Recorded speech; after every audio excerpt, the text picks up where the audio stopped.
नमस्कार, मी पंजाब डक. राज्यातल्या सर्व शेतकऱ्याला सांगू इच्छितो की काय झालं.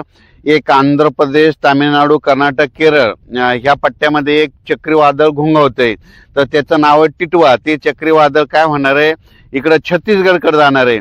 ते छत्तीसगडकडे जात असल्यामुळं महाराष्ट्रामध्ये फक्त ढगाळ वातावरण राहणार आहे, पाऊस काय येणार नाही. म्हणून सर्वप्रथम महाराष्ट्रातल्या शेतकऱ्यांनी हा अंदाज घ्यायचा. मग पाऊस कोणत्या राज्यात पडणार आहे? एक तामिळनाडू राज्यात पडणार आहे, त्याच्यानंतर आंध्र प्रदेशमध्ये पडणार आहे, तेलंगणामध्ये पडणार आहे, कर्नाटकमध्ये पडणार आहे, केरळमध्ये पडणार आहे आणि छत्तीसगडकडे इकडे पडणार आहे. म्हणून हा अंदाज घ्यायचा. पण महाराष्ट्रात मात्र त्याचा काही फारसा परिणाम जाणवणार नाही. महाराष्ट्रात मग काय परिणाम जाणवणार, तर महाराष्ट्रामध्ये तुम्हाला सांगू इच्छितो की महाराष्ट्रामध्ये फक्त ढगाळ वातावरण राहणार आहे. म्हणजे उद्याच्याला 30 नोव्हेंबर, 1 डिसेंबर, 2 डिसेंबर 2025 ह्या 3 दिवसामध्ये चांगलं असं ढगाळ वातावरण राहणार आहे. असं वाटेल की मराठवाड्यातल्या लोकांना आता आभाळ आलं आणि पाऊसच येतोय का, पण काही चिंता करू नका, पाऊस काय येणार नाही. द्राक्ष बागायतदारांना एक सांगू इच्छितो की की सध्या काही पावसाचं वातावरण नाही, फक्त ढगाळ वातावरण राहणार आहे. पण हे ढगाळ वातावरण राहत असल्यामुळं राज्यामध्ये धुकं राहणार आहे, धुळी राहणार आहे, धुराळी राहणार आहे. म्हणून हा अंदाज लक्षात यायचा.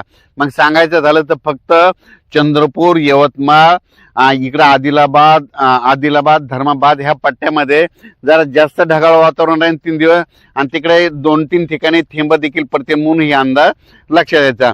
पण राज्यात मात्र उर्वरित भागात म्हणजे उत्तर महाराष्ट्राकडे कुठंच पाऊस पडणार नाही, पश्चिम महाराष्ट्रात देखील पाऊस पडणार नाही, मराठवाड्यात देखील पडणार नाही, विदर्भात देखील पडणार नाही.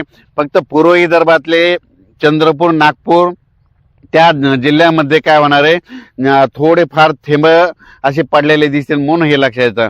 पण राज्यात मात्र पावसाचा कुठं जास्त पडणार नाही, पावसाच येणार नाही. म्हणून हा अंदाज लक्षात यायचा. राज्यातल्या सर्व शेतकऱ्याला सांगू इच्छितो की याच्यामध्ये फक्त ढगाळ वातावरण असल्यामुळे दिवसा देखील धुकं धुळी राहणार आहे. दिवसा देखील असं वातावरण धुकं पडल्यासारखं असं दिसणार आहे. म्हणून हे लक्षात यायचं. उत्तरेकडून वारं सुरू होत असल्यामुळं परत राज्यामध्ये काय होणार आहे, परत थंडीला सुरुवात होणार आहे. म्हणून हा अंदाज लक्षात द्यायचा. माग जसा पडला तेवढा काही मोठा पाऊस पडणार नाही. सांगली, सातारा, सोलापूर, कोल्हापूर, त्याच्यानंतर पश्चिम महाराष्ट्रातल्या द्राक्ष शेतकऱ्याला सांगू इच्छितो की पाऊस काय येणार नाही, त्याच्यामुळे काही चिंता करायची गरज नाही. फक्त ढगाळ वातावरण राहणार आहे, त्याच्यामुळे धुकं राहणार आहे. म्हणून हे अंदाज लक्षात घ्यायचा. डाळिंब शेतकऱ्याने अंदाज लक्षात घ्यायचा, वेलवर्गीय पिकावाल्याने अंदाज लक्षात घ्यायचा. आणि ज्यांच्याकडे हरभरा असेल तर माझी सर्व शेतकऱ्याला विनंती आहे, तुम्ही पेरला असून पेरल्यापासून 15-20 दिवस असेल तर तुम्ही पाणी सुरू करा. कारण की सुरुवातीला काय करा, 5-5, 7-7 घंट्याचं, 5-5, 4-4 घंट्याचं ओलीला ओल जाईपर्यंत पाणी द्या, आणि त्याच्यामुळे तुमचा हरभरा देखील चांगलं जोमात येणार आहे. त्याच्यानंतर ऊस कारखानदार, जे ऊस तोड कामगारासाठी आनंदाची बातमी, राज्यात पाऊस येणार नाही, फक्त ढगाळ वातावरण राहणार आहे. म्हणून घाबरायचं नाही. वीट उत्पादक लोकांसाठी आनंदाची बातमी, पाऊस काय येणार नाही, त्याच्यामुळे तुमचे धंदे सुरळीत चालणार आहे. म्हणून हे अंदाज लक्षात घ्यायचा. राज्यात सगळीकडेच मात्र म्हणजे कोरडंच वातावरण राहणार आहे. फक्त ढगाळ वातावरण मात्र खूप राहील.